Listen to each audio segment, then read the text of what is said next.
میں سب جانتا ہوں، یہی سوچ انسان کو کنویں کا مینڈک بنا دیتی ہے۔ دل میں برائی رکھنے سے بہتر ہے کہ انسان اپنی ناراضگی کو ظاہر کر دے۔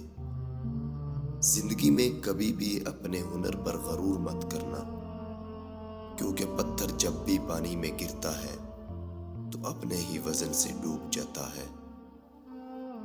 دو باتیں اپنے اندر پیدا کر لو، ایک چپ رہنا اور دوسرا معاف کر دینا، کیونکہ چپ رہنے سے بہتر کوئی جواب نہیں اور معاف کر دینے سے بڑا انتقام نہیں۔ جہاں دوسروں کو سمجھنا مشکل ہو جائے وہاں خود کو سمجھ لینا ہی بہتر ہے۔ زندگی میں 3 لوگوں کو کبھی مت بھولنا: مصیبت میں ساتھ دینے والوں کو، اور مصیبت میں ساتھ چھوڑنے والوں کو، اور مصیبت میں ڈالنے والوں کو۔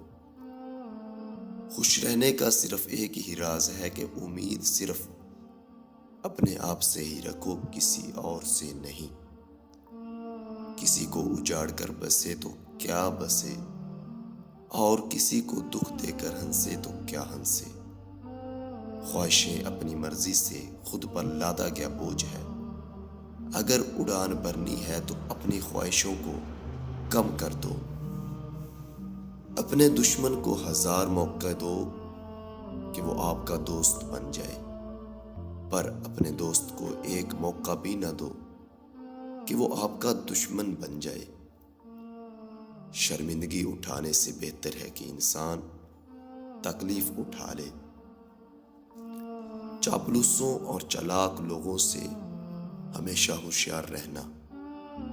سنا ہے تعریفوں کے پل کے نیچے مطلب کی ندیاں بہتی ہیں۔ عقل مند اپنا فیصلے خود کرتا ہے، جاہل عوام کی رائے پر عمل کرتا ہے۔ عمر کے ساتھ حکمت آتی ہے، لیکن بعض اوقات عمر اکیلے ہی آتی ہے۔ عورتیں محبت کرنے کے لیے بنائی جاتی ہیں، آپ کے سمجھنے کے لیے نہیں۔